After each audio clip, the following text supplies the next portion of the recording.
laawol kisal ko laawol peewal e ɓantal. بسم الله الرحمن الرحيم. قال الإمام رحمه الله: وقتال اللصوص والخوارج جائز إذا عرضوا للرجل في نفسه وماله، فله أن يقاتل عن نفسه وماله ويدفع عنها بكل ما يقدر، وليس له إذا فارقوه أو تركوه أن يطلبهم ولا يتبع آثارهم. ليس لأحد إلا الإمام أو ولاة المسلمين، إنما له أن يدفع عن نفسه في مقامه ذلك وينوي بجهده ألا يقتل أحدا، فإن مات على يديه في دفعه عن نفسه في المعركة فأبعد الله المقتول، وإن قتل هذا في تلك الحال وهو يدفع عن نفسه وماله رجوت له الشهادة كما جاء في الأحاديث. إمام أحمد بن حنبل بماكي وقتال اللصوص حبغل بيدو بتوتك بندي ببن والخوارج كنيما بيدو بتوتا كو يلتبه e hoore sharia oɗo lanɗo kañumma e dow lanɗo on jaisun ko dagi ɗum ida aradu lirrajuli si tawi hawriɓe weeɓitanike oɗo neɗɗo fi nafsihi e fi barmingol mo ma fi warugol mo wa maalihi e jawdi makko nin jaɓugol ndi walla tilfugol ndi. mana muɗum si tawi hawri ɓeɗo yimɓe bomɓe yimɓe bandiɓe e wiɓe ɓen si tawi ɓe ari ɓe weeɓitanike oɗo neɗɗo kañum may ɓeɗo yaltay ɓe e sengo yawagol laamu ngon e ko nandi e sifaɗin piiji ɓe hawra e jogiiɗo piiji, ma jogiiɗo otowal, ma jogiiɗo motoru, ma mo jogii téléphone, ma mo jogii jawdi. Si tawi hawri ɓe weeɓitanike mo fii imma barmingol mo, ma ɗum taƴugol teral e makko, ma ɗum warugol mo, ma ɗum tilfugol jawdi makko ndin hay si tawi hawri ɓe nafitortaani. wanno wodi woɓɓe goo ko si ɓe hendike ko imma ɓe sunna, ma ɗum ɓe lancita, ma ɗum jattugol jawdi makko ndin tigi hoore muɗum yaada e mayri no daganomo kanko neɗɗanko on dartagol haɓa ɓeeɗo ka sharia dina islamu no daganomo. ɓe maki falahu no wodanimo ayno daganomo an yuqatila ala nafsihi nde o haɓata an nafsihi nde o haɓata e fi dartanagol wonki makko ki wa maalihi e jawdi makko nde. no ko hunde nde tawata ko dagantonde mo kanko neɗɗo se ginni wonde ko daganto ɗum mo mana muɗum alhaali on no ara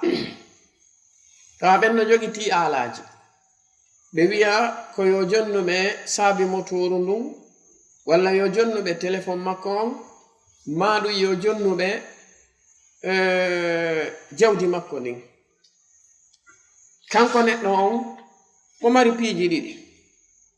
madama kanko o jogitaki aala ko o dartoroɓe, si tawi hawri o jonniɓe ɓe yaadi e muɗum fala shay'a alayhi, hay hunde waɗɗaki. kono si tawi o desidi wondema pellet ɓe yaadata e jawdi makko nin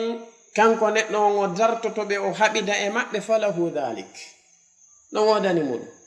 ɗon ko gotele piiji ɗiɗi ko woni tun kanko neɗɗo on ka sharia dina islam haɓugol ɓe ngol ko yo haɓir dartanagol wonki makko kin e dartanagol jawdi makko nin wana anniye warugol ɓe kamɓe no imamon ɓe janti fi muɗum en are inchallah ko yo haɓir fii wata ɓe waɗumo ella e wonki makko kin, wata ɓe yaadu kadi e jawdi makko ndi walla wata ɓe tilfunde. yo noon e nder ko o woni ɓe haɓirde ɗum ɗon tawi ko ɗum woni annuye makko on gotele piiji tati yanayi walla gotele piiji nayi. goo on ko imma kanko neɗɗanke on o foola ɓe, ma o foola on neɗɗo mo o woni haɓidude ɗon folande makko nde yaha o yamaya, kanko madama annuye makko on na warugol mo o faalano mayno on o perdi. go ɗimmitel muɗum ngel ko ɓe a foola mo kamɓe ɓe wara mo si tawi ɓe foolimo ɓe warimo fa huwa shahid ko neɗɗo yanɗo shahid man qutila duna malihi fa huwa shahidun wa man qutila duna ahlihi fa huwa shahid hunde tammere nden ko si tawi hawri kanko neɗɗanke on o haɓiɓe ha o fooliɓe ɓe wawanali mo hay e hunde ɓe dogiɓe yehi ɓe dogiɓe yehi joni madama ɓe dogiɓe yehi ka sharia dina islam dagantako mo jokkitugol ɓe hande kadi madama o haɓi kanko ko haɓi ko fiita ɓe masimbin mo ka wonki makko e fiwata ɓe tilfan mo jawdi makko ni ma ɓe yaada e mayre o haɓiɓe kamɓe ɓe dogiɓe acciɗon ɓe yehi hande kadi dagantako mo ka sharia dina islam nde o jokkitata ɓe o yaha o enna joni ɓaɓe dogi o haray holliɓe ala doole idan o jokkitay ɓe o yaha o waɗoyaɓe masibo ma o nanga ɓe o naɓa ɓe ka sharia la ɗaɓɓitoygol ɓe e cokkitugol ko honto ɓe woni ɗon koye jungo laamu ngu woni kamige o jokkitataɓe e on ɗon alhaali few ɗiɗo ko ɗi neɗɗanke on haani wattu deyli e muɗum moƴƴa hara kanko on neɗɗo on o yanaali ɓe maki wa yadfa'a anha bi kulli ma yaqdir kanko neɗɗo on o dartano wonki makko kin e jawdi makko ni yeru wo ko o waawi dartorde kono wa laysa lahu ida faraka dagantako mo kanko neɗɗanke on si tawi hawri ida faraquhu si tawi hawri kamɓe ɓen ɗon ɓe serti e makko ay ɓe dogi ɓe accimo aw tarakuhu ma ɗum ɓe accitimo few ay yatlubahum nde o jokkitata ɓe o ɗaɓɓitoya ɓe o inna mi yahanay ɓe haa ka ɓe woniri wo ka ɓe woniri na min ɓe ɗaɓɓiti ɓe anda mi ɗaɓɓitatake la ɗum ɗon alanamo ka sharia wala yattabi'a atharahum wana kadi nde o jokkata batteji maɓɓe ɗin o wiya wonde o cokkitay ha o handa on to ɓe hikkori ɓe maki laysa li ahadin illa al imam dagantako ɗum ɗo hay e goto siwana horejo julɓe ɓen awulatal muslimina maɗum yeesoɓe julɓe ɓen sinnama o joni neɗɗo no gasa no lando ena mal farqu bayna al imami wa wulat al muslimin andi si innama imam haray ko faanda kon ɗon ko hoorejo leydi ndindi fo mayre joni noon si innama wulat al umur ko kanko woni hoore maɓɓe kamɓe ɗum fuu mo jeeya e maɓɓe kono ɓeɓe o halfini kadi nokkeli luttuɗi ɗin ɓen no konta e men wulatil umur masalan neɗɗo mo tawata ko halfinaɗo fi jande nden on ɗon ko o waliyul amri e gon ɗon sengo neɗɗo mo tawata ko halfinaɗo fi remugol ngol on ɗon ko o waliyul amri fi gon ɗon sengo neɗɗo mo tawata ko o halfinaɗo fi ngeygu ngun on ɗon ko waliyul amri e gon ɗon sengo joni noon ɓe fof maɓɓe imamon e dow maɓɓe ko lanɗo leydi ndi joni noon si innama ɗoftagol ko ɓeeɗo fuu na dey lanɗo on dow tun ko wana noon karmo koɓe maaki wonde hatta a shurti hay on policijo mo tawata ko darneteɗo ka laawol on ɗon e hoore muɗum on rompo en ɗon ma ngol laawol ɗon madama yamirore makko nden ko dow nde iwri fa huwa waliyul amri fi dhalika al makan kanko woni waliyu amri on e fiyake on e nden ɗon nokkure on fiyake mo halfina ɗum fa ta'atuhu wajibatun alayka ɗoftagol mo no waɗɗi e dow mo si policier jo ari darike ka laawol o kalingol ɗo laawol o wi ko ɓeɗo woni rewde si a ari a taƴitiɗon a feƴƴoyi haray an e hoore maɗa khalafta sharia wa asayta waliya al amri wa asayta ar-rasula thumma asayta Allah azza wa jalla parce que ko kanko woni ko halfina ɗum ɗum ko ni tippori ha chef quartier ha chef secteur famane ko ɓeɗo innete wulat al umur innama lahu ko wodanimo kanko neɗɗo on ko an yadfa'a an nafsihi ko yo dartano wonki makko kin kanko ko ɗum ɗo woɗani ko yo dartano wonki makko kin fi maqamihi dhalika e nden ɗon nokkure makko wa yanwiya o anniyo kadi bi jahdihi e nden tinnare makko ɗon alla yaqtula ahadan anni e makko on ko fiwata o waru hay e goto ko dartagol fiwata ɓe heɓinmo masibo e dartagol fiwata ɓe tilfu jawdi makko ɗi ma ɓe yaada e nayi famike ko oɗo anni o haɓirta jonnon e hoore ɗum ɗo si o haɓi ɗon oya mayori ɗon aray on non perdi si o haɓi ɗon kanko o mayori ɗon fa huwa shahid si o haɓi ɗon oɗo jogi accimo yeyi haray koyo accumo ɗon wona yo jokkitumo fiw koyo accito ɗum ɗon e laamu ngu kamɓe woni ko halfina ɗum ɓe maki fa in mata ala yadayhi si tawi hawrile on ɗon neɗɗo maayi e jungo makko ɗum woni allissu awil khariji fi daf'ihi ka duñalngol makko an nafsihi gayi wonki makko kin fil ma'araka ka haray fa ab'ada allahu almaqtula allahu azza wa jalla bi ma'ana yo woɗɗintin oɗo waraɗo e yurmede makko nden kanko allah subhanahu wa ta'ala ay ko hollugol wonde on ɗon ko neɗɗo mo tata o hayri o perdi warɗo mo on landatake fi ko honnun o warani mo madama anni e makko on hari na warugol mo wonno ono koye nder ko wonno dartanade wonki makko kin e jawdi makko nin kon o hawri o oɗa on ɗon mayori hay fusfawaki mo kanko ka sharia dina islam oɗa e hoore muɗum o perdi ko o waraɗon ko famike par ce que sahabajo warnoɗo landi nelano alayhi salatu wassalam ko non ɓe makiranno o wi wonde humpitelan si tawi hawri neɗɗo ari dartanikelan fiyo mi jonnumo jawdi andi ko honno yamirɗo lamɓe makita jonnum kanko sahabajo o landi hi si tawi non hawri mi jonnali mo min ari haɓude o maayi e jungo am ɓe maki haray o perdi sahabajo o maki si tawi non hawri o warilam min ɓe maki fa anta shahid e imam ahmad ko kañum on hadithi ɗon ko ɗum ɗon woni ko ɓe yanñi fi muɗum ɗo ni ɗum ɗo ko piiji ɗi tata yimɓe ɓen no lundade moƴƴa e muɗum no lundade wattake few ɓe maki wa in qutila hada fi tilka alhal si tawi kanko neɗɗo aranaɗo on o warama e nden ɗon nokkure e on alhaali ɗo wa huwa yadfa'u an nafsihi wa mali tawi mo dartanade wonki makko kin e jawdi makko nin imamon ɓe maki rajawtu lahu alshahada ara mi taƴƴinanike mo seedande nden kama jaa fi al ahadithi wono ardinon e makuji nelaɗo alayhi salatu wassalam kaɓe maki ɗum ɗon ɗon wana kaɓe maki ɗon man kutila duna malihi fa huwa shahid wa man kutila duna ahlihi fa huwa shahid wa man kutila duna dinihi fa huwa shahid e ko nandi muɗum kala waraɗo tawi mo dartanade wonki makko kin kanko neɗɗanke on fa huwa shahid simo dartanade jawdi makko nin fa huwa shahid simo dartanade ɓengure makko nin fa huwa shahid simo dartanade dina makko kan fa huwa shahid ɓe maki wa jamiu l athari fi hada innama umira bi qitali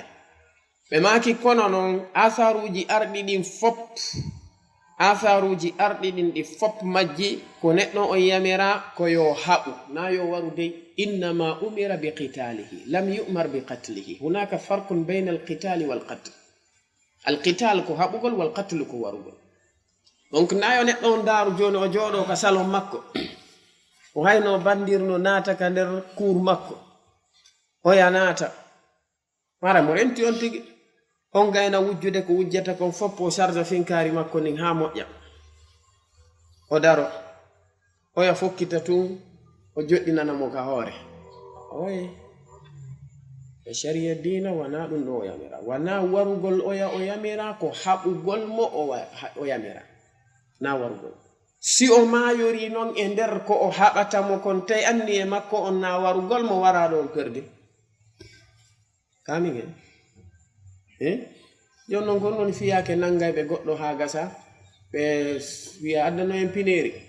ɓe addoya ma wenna pine o joni no woɗɗi addano en essence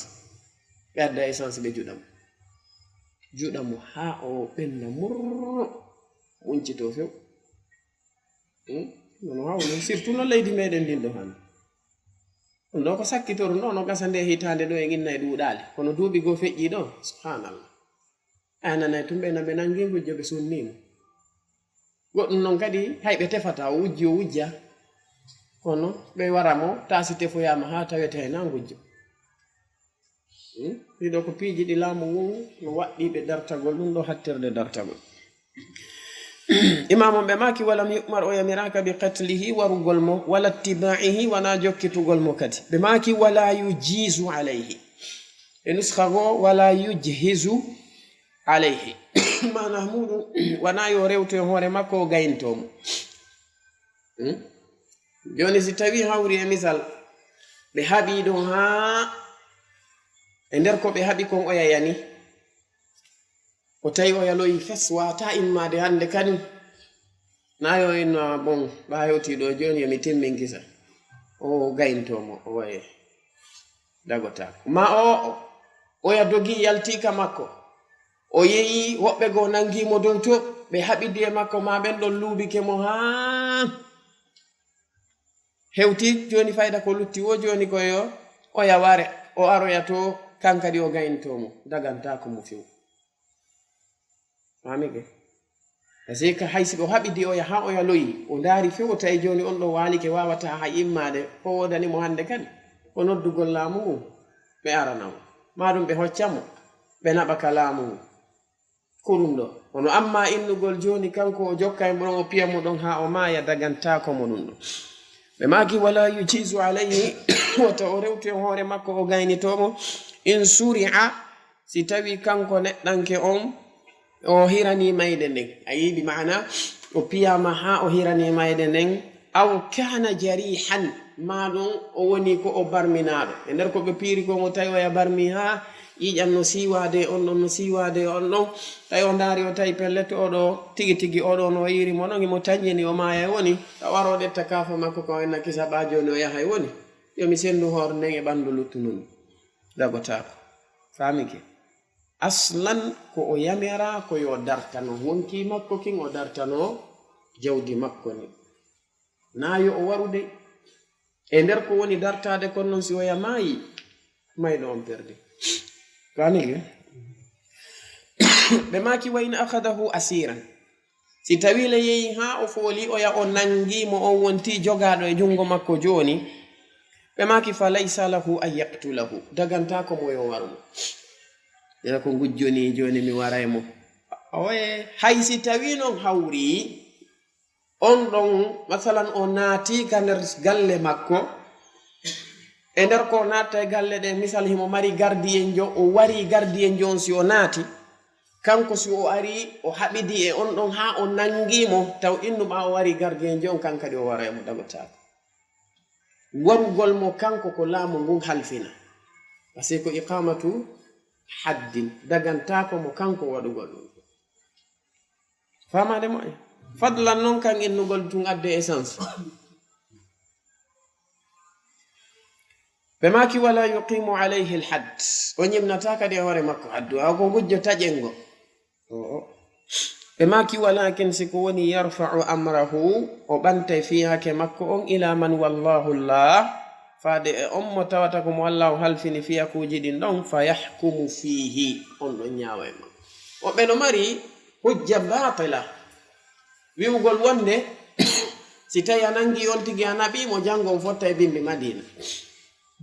ɓena wala mum han maɓɓe ala so a naɓimo ɓe accita mo janngo ma ɓe accita mo faɗɗi janngo ɗum ɗon andarama innama alayka ma hummilta wa alayhim ma hummilu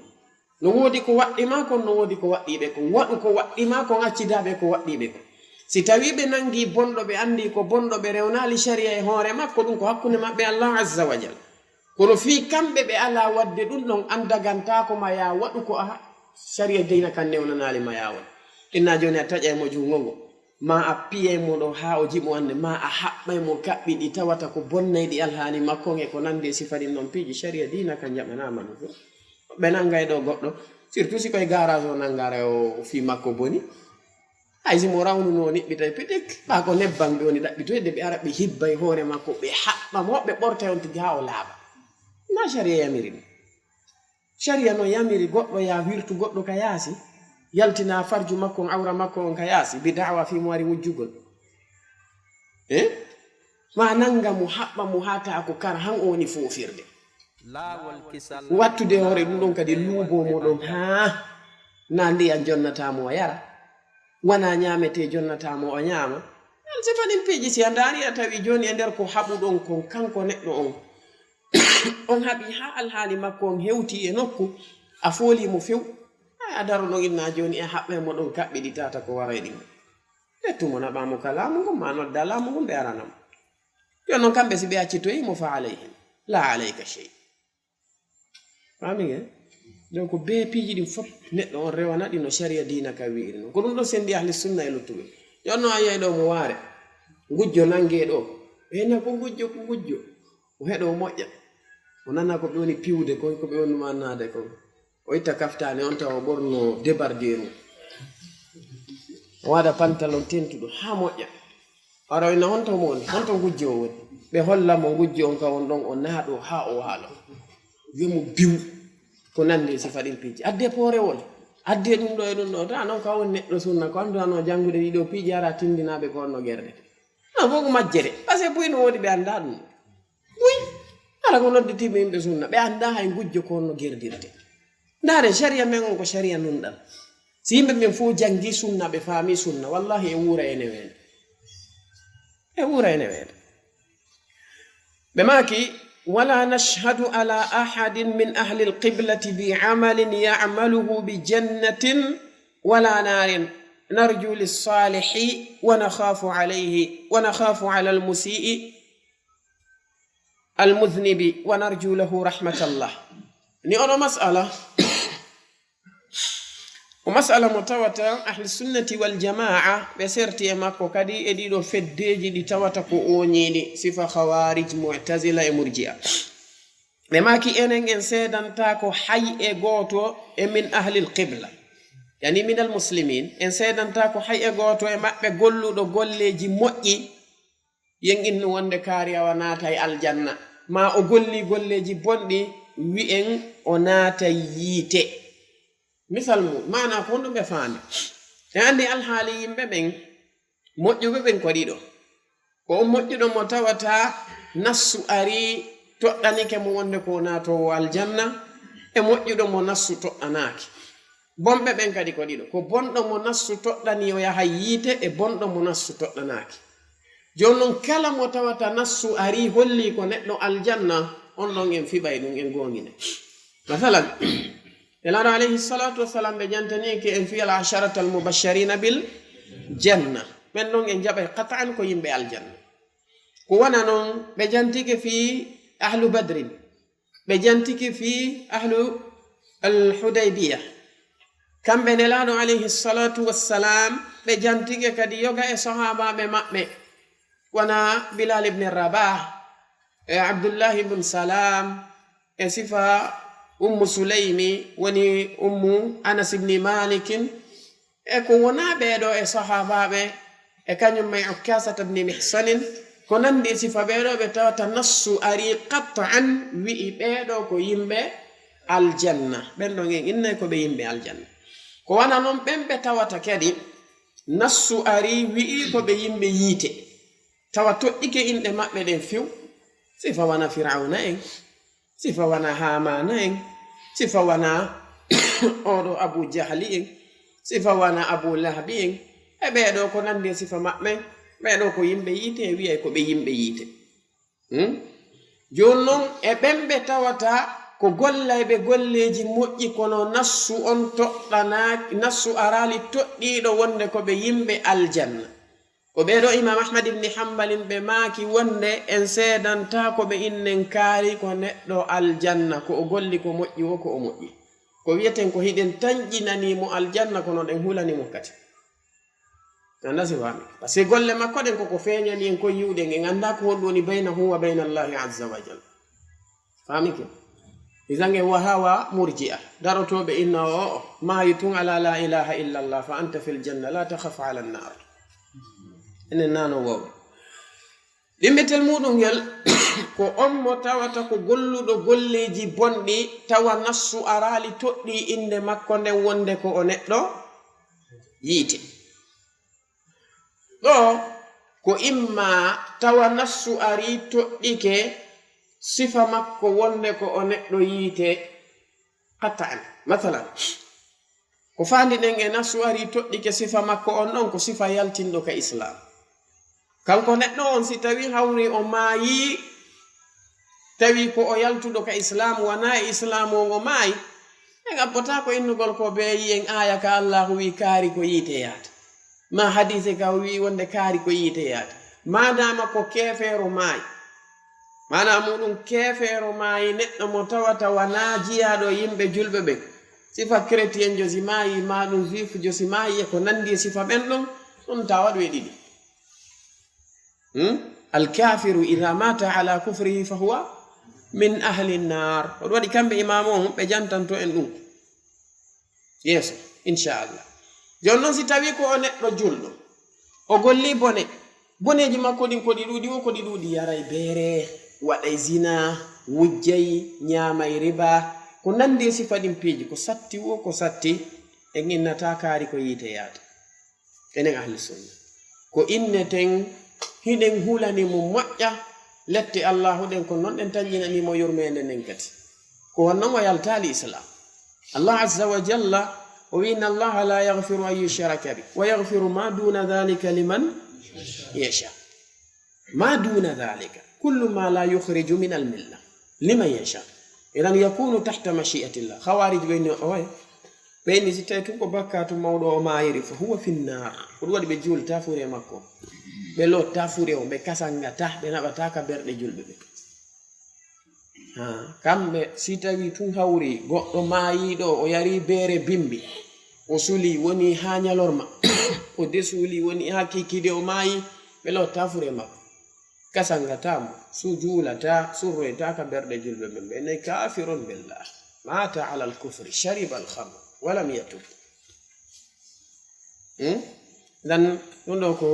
mawqif molanaɗo mo duwaɗen faamude ahli sunnati wal jamaa ko ɗum ɓe jogiti e mum ɓe maki waman laqiya allaha bidhanbin yajibu lahu bihi nnara taiban gayra musirrin alayhi fa inna allaha yatubu alayhi wa yaqbalu at-tawbata an ibadihi wa ya'fu an as-sayyi'at ɓe maki waman laqiya allaha kala hawroyɗo e allahu bidhanbin bakkatu tawi bakkatu on yajibu lahu bihi nnar bimana bakkatu on no waɗɗini walla no fawi e hoore makko sabu ɗum natugol yiite kono tawi kanko neɗɗo on taiban ko o tuubuɗo gayra musirrin alayhi wana o duuminoɗo e hoore bakkatu on o tuubuno o timmini shartiji tuubuɓuye fa inna allaha yatubu alayhi allah azza wa jalla jaɓana mo tuubuɓuye wa yaqbalu tawbata an ibadihi o jaɓana jiyaɓe makko ɓen tuubuɓuye wa yafu ani sayyi'at o yaafo ɗiɗo bakkatuji maɓɓe e mana on ɗo kamɓe mamon ɓe naati joni e ɓanginalngol en fii yimɓe yaadeɓe ɓen e bakkatuji ɗin ñalande darngal wannon alhaali neɗɗo o yaadugol makko e bakkatu ñalande darngal ko imma o faggitike bakkatu on haa gasi kanko neɗɗo on kono o tuuba e hoore bakkatu on o aroya ñalande darngal oɗo ko nonta alhaali makko e on neɗɗo mo tawata o faggitike bakkatu on o tuubali e hoore bakkatu on few o iwi e makko o maayidi e bakkatu on o aroya ñalande darngal ko honɗum wonta fiyake makko e on mo tawata kanko neɗɗanke on o yalti e diina islamu kam few kanko naafi bakkatu wona wawlede ko o yalti ka islamu few badama kana musliman maɗum o naatali ka islamu few o ari o fotti e allah azza wa jalla yawma alqiyamati wa huwa kafir imam ahmad ɓe jantanade en ɗiɗo ko honɗum ahli sunnati wal jamaa ɓe fiɓi e alhaali ɓeeɗo arano on ko on faggitiɗo bakkatu o tuubi kanko neɗɗanke on o duumaki e bakkatu on oɗo ahli sunnati wal jamaa hiɓe fiɓi allahu tabaraka wa taala jaɓana e mo tububuye makko o yaafoma si tawi shartiji tububuye ɗin ɗi timmi. Shurutu tawba karmo koɓe go maki ko salada, karmo koɓe go maki ko khamsa, karmo koɓe go maki ko sab'a. Ona Imamu Nawawi ko ɓe janti kon ka Riyadus Salihin si tawi bakkatu on ko fima bayna al-abdi wa rabbihi jalla wa ala ko thalatha ko ɗi tati. Aranu no gonno shartu al-awwal الندم أولا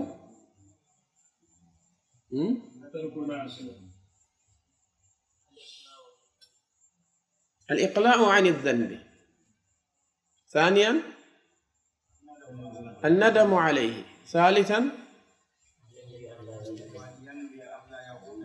وأن ينوي أن لا يعود إليه. إذا تتي go on ko eggugol e bakkatu ɗimmitel muɗum ngel ninsugol ko honɗum waɗani bakkatu tammun ɗum o anniyo kanko neɗɗo on bi idnillahi azza wa jalla o ruttitotako e on ɗon bakkatu few. ɗiɗo shartiji tati Imamu Nawawi ɓe janti. ci gotele ɗiɗo manki haray tububu e makko wana tawbatan nasuhan. garmo koɓɓen ɓe maki ɗon haray ko du'a o waɗi ko si Allahu o muuyi jaɓa, si muyali jaɓata. haray kanko tabaraka wa ta'ala o ɗettanali on ɗon ahadi wonde o yaafotomo ɗum ɗon. wannon shartiji tububiye ɗin ɗi timmani. ngare moy o waɗɗo du'a Allahu yaafolan kono himo duumi e bakka to o si Allahu o muuyi jaɓanamo du'a o yaafomo. famani ɗiɗo ko ɗi tati. Cheikh Usaimin kamɓe ɓe janti wonde shartiji ɗin ko ɗi jowi. ɓe maki ashartu al-awwal ko an takuna tawbatu ikhlasan lillah, ko yo tububuye on wonu tawa on tigi laɓɓinan Allah subhanahu wa ta'ala. mana muɗum o tuubira fi sabu piwum aduna yanke wunno laawade mo. misal goɗɗo woni yarowo beere o jomba non jiwo, on jiwo tawa ɓe wonda jiwo o wiya si tawi hawri o accali yarugol beere jiwo on kañum hootay o accira yarugol beere nden fiita jiwo on yaw. oɗo tububuye makko wana ikhlasa. kako ikhlasa wana ikhlasa. at-tawbatu ko ibada ka at-tawbatu wal inabatu min al-ibadat. Allah azza wa jalla ko no wi'i kanko Allahu tabaraka wa ta'ala wi fa'budillaha mukhlishan lahu ad-din ala lillahi ad-dinul khalis. rewa Allah azza wa jalla ko laɓɓinanɗo mo diina kan ko waɗi non ko o jaɓata e diina ko laaɓanimo ko. man amila amalan ashraka fihi ma'iya ghayri taraktuhu wa shirkahu. kanko tabaraka wa ta'ala ko laaɓi ko an takuna at-tawbatu ikhlasan lillah. الشرط الأول. الشرط الثاني نون الإقلاع من الذنب ولا عن الذنب. إبقل إيوة إبكات دون الانتقال منه. تمن وني الندم عليه ننسو قل كهون وانتقي وداني كارما كوبن نمبي ماكي على ماندي وانتقي ننسي كم كونت دانك ونجي أي ماندي جنون سيو أندي تيو بيتو مؤيا woɓɓe go yahaɓe wulla si ɓe anditi e angal kadi joɗagol fillo konko feƴƴinno. se yimɓe go no waɗi si ɓe jooɗi ke ɓenna he pay kum menen mi waɗi ko a waɗali si mi yiiɗa waɗa ɗo ara ɗakkirɗa men fuɗɗo noon udditude dossier ji maɓɓe ɗin. min fewno marno 18 tan hari mi waɗayno ni mi wattitirayno ni ko pellet si a ninsi e hoore ɗum hay goɗɗo wowlanma ɗum a tikkay hay sa anditi a ɓittoto. naare ninsuɓe ɓen ala yani athalathatu alladhina khullifu allahu wi hatta daqat alayhim al-ardu bima rahubat wa daqat alayhim anfusuhum. hakke ko ɓe ninsi ko leydi ndin kandi e yaajude ndi faaɗani ɓe wonkiji ɗin faaɗani ɓe ka nder ɓalle maɓɓe. ninse jane ɓe maaki shartinayawo on ko al-azmu ala an la yauda fihi, ko yo neɗɗo on fiɓu wonde hande kadi o ruttotako e on ɗon bakkato bi'idhnillah. kamɓe sheikh on ɓe maaki shartu jowabo on ko an takuna ay an taqa at-tawbatu qabla fawati at-tawba o yo tuubu biye o yiyanu ko atti tuubu biye laawade ɓe maki tuubu biye no laawora neɗɗo on gotel e piijiɗi laawande aranere nden nden ɗon ko fawatun khassun lah laawande ɗimmere nden ko fawatun ammun lahu wa li ghayrihi laawande aranere nden ko laawande makko kanko tun ɗum ko honɗum si tawi hawri wonki makko kinnangama o hirani mayde ناري حديث عبد الله بن عمر رضي الله عنهما وندك سنن الترمذي يلا ماك عليه الصلاة والسلام إن الله يقبل توبة العبد ما لم يغرقر سو هيراني مايدن دين وونكي كي نانغاما سو توبي دون جابتاك دونك في كانكو هيراني مايدن سو توبي دون جابتاك بهيرانا لي مايدن دين سو توبي جابتاك كامبي التوبة ما فاتت بعد jonon si tawi hawri lawande nden ko lawande huubitune nden ko idha gharabat idha tala'at ash-shamsu min maghribiha ko si tawi nange ngenge ƴelli torike kange mutirtan wana ardino ka hadith abi Musa al-Ash'ari be maki inna allaha yabsutu yadahu bil-layli liyatuba musii'u an-nahar wa yabsutu yadahu bin-nahari liyatuba musii'u al-layli be maki hatta تطلع الشمس من مغربها وانا اردنا كحديث معاويه بن ابي سفيان وندك سنن ابي داود يلا ماكي عليه الصلاه والسلام لا تنقطع الحجره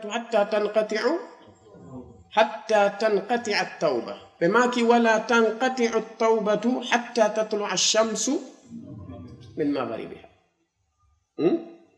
دونو بماكي كوديدو wano woɓɓe go e karamo koɓɓen ɓe waɗi shartiji ɗin wonde ko shartiji jeɗɗi ɗin shartiji jeɗɗi ɗon sharti arano wona cheikh Usaymin ɓe makin wona cheikh Abdul Aziz ar-Rajihi kamɓe ko ɗi jeɗɗi ɓe janti sharti arano ko al-ikhlas sharti ɗin mon ko al-intiqal min ad-dhanb sharti tam mon ko an-nadam sharti nayam on ko العزم على عدم الأودة فيه شرط جوابهم بماكي يعني أن تقع التوبة قبل أن يغرقره شرط جيغبهم بماكي أن تقع التوبة قبل طلوع الشمس من مغربها يونو شرط جدامو بماكي كو أن تقع أي أن تكون التوبة قبل نزول العقاب ويتوب بي أولاتو كو أتيلة تدنتباد ونو الله عز وجل وجانتاني كئن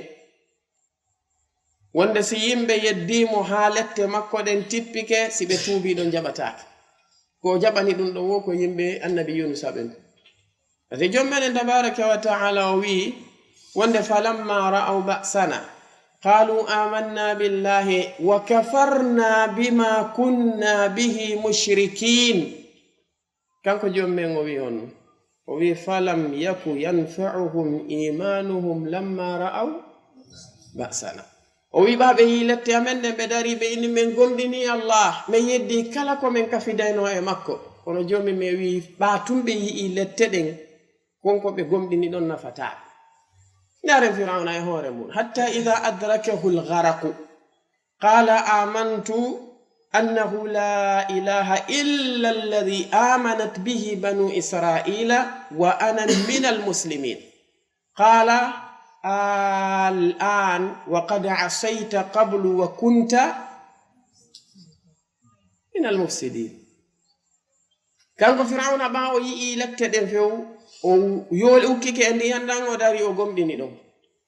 on Allah tabaraka wa ta'ala ko hondu wi o wi ko joni non alatinoke ko aneddo geddu wonno neddo bonnayno do ko joni nafano mo kanko fir'aun dum don Allah azza wa jalla ko wadani dum ko qawmu Yunus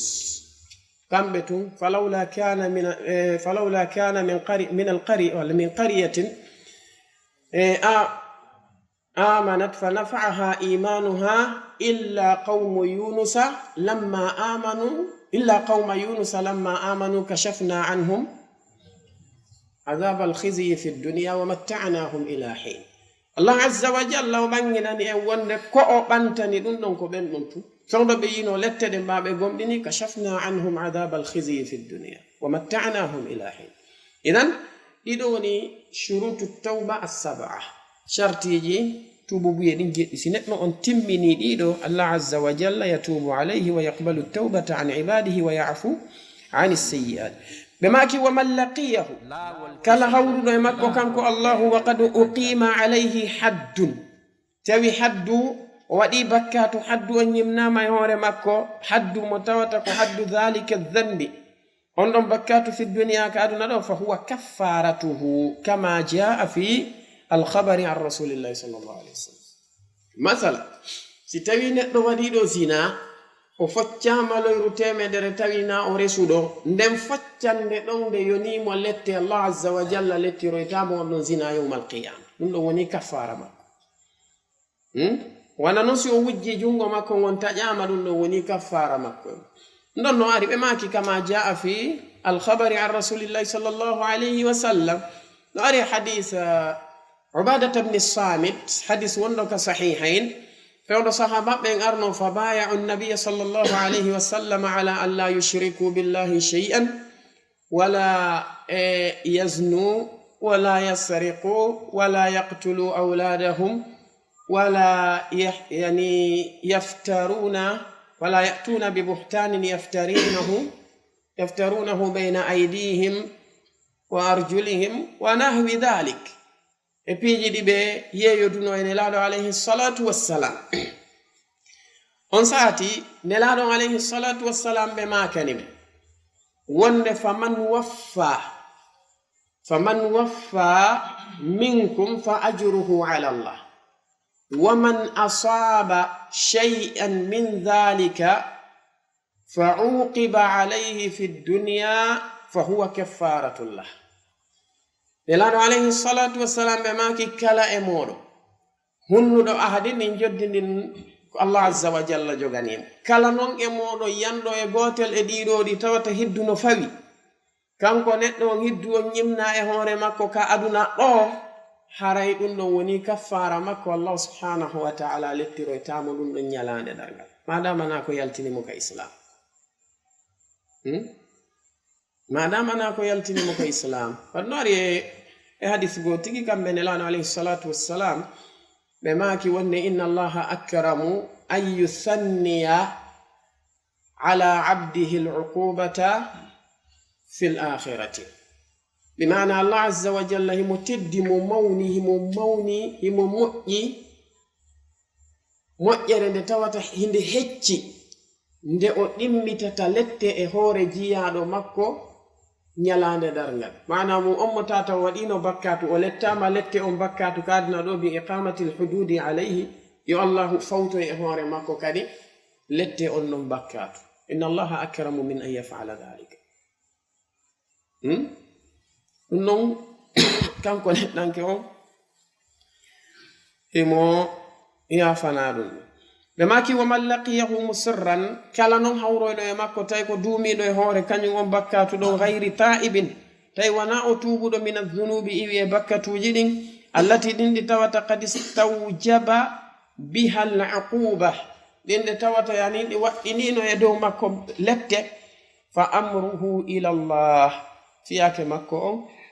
ko rutteteɗo faade ka Allah, in sha'a adhabahu wa in sha'a ghafara lahu. ay ɗo ko sahli mata ala kabiratin gayri mukaffir. si o aroyi kanko neɗɗanke on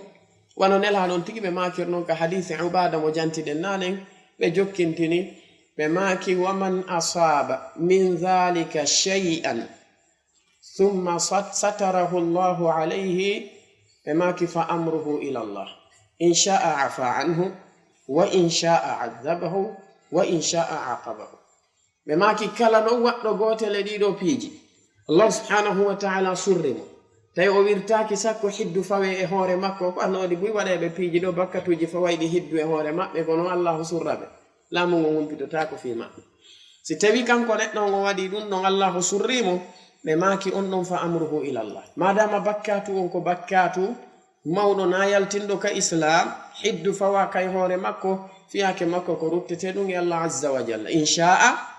afa anhu si allahu muyi o yafantomo wa in shaa adhabahu aw aqaba si tawile kanko tabaraka wa taala o muyi kani o lettaymo kanko neɗɗo kono en innata ɓatunkari maayi ko waɗɗo zina masalan goɗɗo maayi wona jemma ka suudu makko tawimo wondi e jiwomo o jomba misal ɓe waɗi zina few ɓe maayi e nder on ɗon jemma enen ahli sunnati wal jamaa e wiyata jazman ko yiite ɓe yahata ko inneten ko ɓeɗo no enay muyango allah azza wa jalla si allahu muuyi o lettoyayɓe si o muuyi kadi yafanagol ɓe o yafanto en taƴata mukki wiyen ko yiite ɓe yahata par ce que ko ɓe maayi ko e hoore mum na ko yaltini islam famane wiwgol ko yiite ɓe yahata ɗum ko hawariji kañum maye mu'tazila woni ko andira ɗum wiwgol kadi qat'an batun ko ɓe ɗumaɓe ko aljanna ɓe yahawita madama ko ɓe julɓe ɗum ɗon kadi wiya qat'an taɓe hulu lette fus ko aljanna ɓe yahawita ko murji a wolta enen ko wiyeten ko hiɗen hulani ɓe hiɗen tanñinani ɓe yurmede allah azza wa jalla fiyake maɓɓe koye ley moyango allahu woni wa man laqiyahu kala hawruɗo e makko kanko allahu azza wa jalla min kafirin immorde e kefeero fa on ɗon adabahu allahu lettemo walam yaghfir lahu ɗum ɗon en gowlay ɗum qat'an kala mayɗo ko o kefeero allahu lettemo yafantako mo yaltintamo kadi ka yiite o yaltintamo ka yiite o luttinaymo ka giiteli tun few ɓe yaltata few inna alladhina kafaru wa matu wa hum kuffar ulaika alayhim la'natullahi wal malaikati wan nasi ajma'ina khalidina fiha la yukhaffafu anhum al'adabu wa lahum yunzarun intaha al-amr ɗum ɗo jazma e wowlay ɗum few goɗɗo ma yiɗo ko pappujo maɗum ko chrétiejo ma ko ɗum ɗo ennayi oɗo finnar khalidan mukhalladan fiha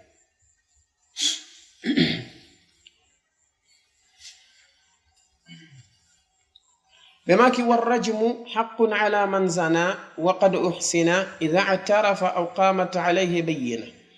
بماكي رجم أنكدي كو حق متوت كو فويدو يهوري أنكدو وقت زنا ستوي أو جنبي ما أو جنباما كنو شرطي يو رجم كو غوتل إبيجي دي شرطي أرانون كو إذا اعترف هو ستوي كان كو تجيو غيرتك شرطي دمون كو إذا قامت عليه البينة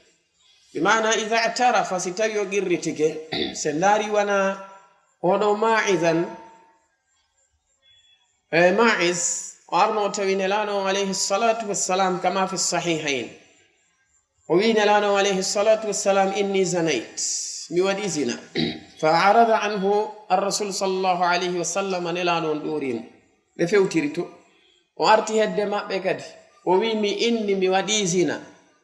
ɓe ɗurni kadi ɓe fewtiri to o yaari ka ɓe fewtiri ɗon kadi ɓe gerdi non haa timmi laaɓiji nayi on tuma nelano alayhi salatu wassalam ɓe fewti mo ɓe maaki abika junun ay antama junun ko a feetuɗo o wi o way wanami feetuɗo wale riwaya goo kamɓe nelano alayhi salatu wassalam ɓe landimo ɓe maaki a tarifuma zina ɗandi gonno ginnete zina o wi أن تصيب بحليلة جارك ما تصيب بحليلتك عندما نلانو عليه الصلاة والسلام باب ناري بتاي بلت حيفوس هبا مو حق لدن بتاوي مودي بيئي وعندي كدي كوية زنا رواية غو بلاندي مو كد بما كي كونو فالدا ووي أن تطهرني يا رسول الله كو يلقبنا كدومي فالا بما كان صحابة من اذهبوا به وارجموه يا دائما كرجمهم هذا اعترف على نفسه كذلك المرأة التي زنت في زمانه صنع جوان نورو زنا أون كدي كونو أنهم كدي وارنو اعترفت وقرتي بناري بتايا إلا ما كود إمبونافيو بما كيو يو هاو جيبين وي هاو جيبين أرتي بما كيو يو هاو أنت بوبو on sumano si be jabi bobo e jungo makko be jonni hana be jonnede be beraji mimo شرط دمون كو يعني أو قامت عليه بينة سينما إقامة البينة عليه كو واوة قسر دي كو بشهادة arba'atin seedande yimɓe nayo seedo masalan ɓe seedo wonde ɓe yi'i kaari e kaari no wadde zina na dai innugol ɓe yi'i ɓe naata e nder suudu ma ɓe yi'i hiɓe yalta na dai innugol kadi ɓe yi'i ɓe goto kala e maɓɓe no ɓorti ha laaɓi ko ɗon hatti na kadi innugol ɓe yi'i ɓe hiɓe e nder suddare wotere ko be ɓe yi'a ɓe wondema iltaqa al-khattanu al-khattana famani ko be ɓe seedo farjuji ɗin ko tokkodiri kon akramakumullah bi ghiyabi farji rajuli fi farji al-mar'a a'azzakumullah ko be ɓe yi'a ɗum andi ɗum wela seedade mo ɗum waɗi yigol ɗo tun suka naatidi e jiwo e nder suudu weeti bimbi ɓe yalti yimmo ɗon zinowo jemma fuɗa jokki zina subhanallah ka sharia dina islam ngol konngol ma ɗon kazaftahu hiɗa duwa landede seedeɓe ɓe addata timmuɓe tis si tawi a addali seedeɓe ɓe bayyina araali a foccete loyru 80 timmundu tis fiya wi'i ɗum na konngol hayfungol goye noon na konngol hayfungol noon fiw eɗan koye on tigi wattu yili moƴƴa wellitugol e hoore goɗɗo zinowo na konngol hayfungol goye noon ɓe maaki waqad rajama rasulullahi sallallahu alayhi wa sallam nelaaɗo on ɓe wanno rajmu e zaman maɓɓe waqad rajamatil a'immatu rashidun almamiɓe ɓe tata kadi yani yeesoɓe julɓe fewɓe ɓen kadi wanno rajmuji e zamanuji maɓɓe ɓe wannono ɗum ko hunde nde tawata ko andande ko tabitunde yon noon heɓike du'atuɓe goo darotoɓe inna wonde ka tigi tigi haray ko wiyete rajmu kon ɗum ɗon ko fiyake mo tawata ko fewndo ɗin zamanuji o gollata hande gollata sa yi Yusuful Qardawi en no daro inna kamɓe goye tigi tigi heɓi mi anda duuɓi jeluɓe tawta ñawore rajmu goɗɗo noon innama wo ko yayno ɓen ko karmokoɓe moƴƴuɓen mi anda si tawi yimɓe no wattande yili koyno wolde goɗɗo daro wolnama ɗin piijo innama kanko heɓi duuɓi nogay e ko fawi kanko tigi tigi affaire rajmu on o tawtaɗo tawa kadi jama o yi'i ɗum ɓe nani goɗɗo innama non taw yowlu on ko boni on ko gando non karmokojo yeɗɗuɗo non daro ena pap Jean Paul Déba maayi o inni haray julɓe ɓen no hanani ɓe ɓe du'anomo par ce que o gollani dina makko ɗum ɗon ko yimɓe no renti ɓe nano alamo faljata alamo faljata kono salafiyankoɓɓen kan no jaɓa wonde ɓen ɗon si falji koye ɓe hawke par ce que ɓen ɗon no rentinede ka ala ka rentinede ma karmokoɓe salafu no rentinede muɗum jangana kuɓe salafiyankoɓe no rentinede mum ɓen ɗon kañum ɓe jaɓantake gantoyɓe falji ɓa ko wona wiyede ɓe yennay karmokoɓɓe haari jaɓanon ɓe ɗon ganto kamɓe kadi ka kamɓe naɓe yimɓe kono kadi kamɓe ɓe jaɓane ɗon ganto ɓe jaɓantake ganto ɗon sabu non honnum wona non ɗal wona gollere Yusuful Qardawi subhanallah mo taskiki alhaaliji ɗin ta no yoni rajmu kanko wi wonde ɗum ɗon heɓi duuɓi tigi tigi omo tawtaɗo anon kanko to oɗo ihwanijo wonnoɗo ko Belgique kako France kono ente tarik Ramadan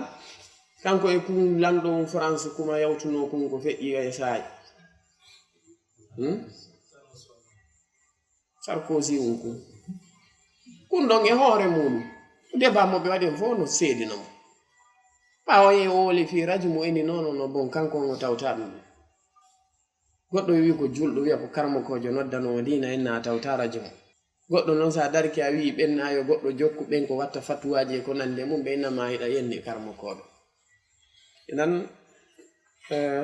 aray koye wattu yili moƴƴa e to ɗen jangin wallahi ko gandal ngal tu waweten sendidirde ko moƴƴi kon e ko boni tanke en jangali yimɓe ɓe jiiɓiray en no faalira ɓe jiiɓiray en no ɓe faalira ko si en jangi sendidire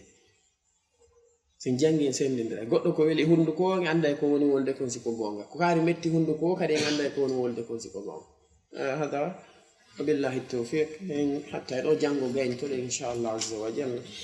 وآخر دعوانا الحمد لله رب العالمين. السلام عليكم ورحمة الله وبركاته.